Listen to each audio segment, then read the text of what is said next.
ఇప్పుడు చూపించే 2 ఫ్రాక్స్ కూడా సిమిలర్ మోడలే. కానీ కొంచెం డిఫరెంట్ స్టైల్స్ అనమాట.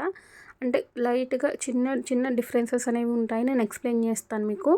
ఇదొచ్చేసరికి 4 మీటర్స్ ఫ్యాబ్రిక్‌తో డిజైన్ చేశాను. చూసారు కదా! 2 లేయర్స్ అనమాట ఇలాగా. పైనొచ్చేసరికి చిన్ని చిన్ని ప్రిల్స్, కింద కూడా అంతే. కిందేమో గ్యాదరింగ్ ప్రిల్స్ ఉంటాయి కదా! అలాగా. అండ్ హ్యాండ్స్‌కి కూడా సేమ్ ప్యాటర్న్ అనమాట. చిన్న ప్రిల్స్‌లా పెట్టి అంటే మనకి షోల్డర్ మీదకి వస్తుంది, హ్యాండ్ మీదకి కూడా వస్తుందనమాట.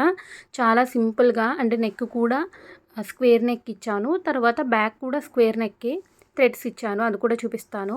ఇలాంటి ఫ్రాక్స్‌కి ఏంటంటే మనం క్రేప్ లైనింగ్ అనేది యూజ్ చేయాలి.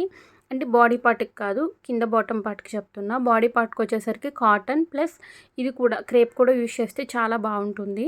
అంటే లేకపోతే తేలిపోతుందనమాట ఫ్యాబ్రిక్ అనేది. కాబట్టి 2 యూజ్ చేయాలి. బ్యాక్ సైడ్ అనేది లుక్ అనేది ఇది ఇలా ఉంటుంది. అండ్ సింపుల్‌గా బడ్జెట్‌లో అయిపోతాయి ఇలాంటి ఫ్రాక్స్ అయితే. ఇది ఇంకొక ఫ్రాక్. ఇది కూడా సేమ్ ప్యాటర్నే ఇంచుమించుగా. ఇది వచ్చేసరికి ఇలాగా స్టార్ నెక్ టైప్ ఇచ్చాను. అండ్ ప్రిల్స్ చూసారు కదా! ఇందాక చూసిన ఫ్రాక్‌కి చిన్న ప్రిల్స్, ఇది పెద్ద ప్రిల్స్. కింద మాత్రం సేమ్ ప్యాటర్న్ అనమాట. అండ్ ఇది కూడా రఫెల్ మోడలే హ్యాండ్స్. కానీ ఏంటంటే ఇక్కడ యోక్ పార్ట్ దగ్గర నుండి రఫెల్ అనేది హ్యాండ్ వర్క్ వస్తుందనమాట. ఫ్రంట్ అండ్ బ్యాక్ కూడా సేమ్ ఉంటుంది ఇలాగే అనమాట రఫెల్స్. ఇవి కిడ్స్‌కి బావుంటాయి పెద్దవాళ్ళ కంటే కూడా.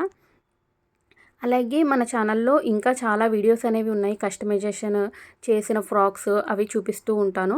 మీలో ఎవరికైనా ఇంట్రెస్ట్ ఉండి ఇలాంటివి డిజైన్ చేసుకోవాలి అంటే మన ఛానల్ని సబ్స్క్రైబ్ చేసుకుని పెట్టుకోండి. ఇంకా ఎన్నో డిజైన్స్ అనేవి నేను షేర్ చేస్తూ ఉంటాను. ప్రతి దానికి కూడా నేను క్రేప్ లైనింగే యూజ్ చేస్తాను. Thank you so much.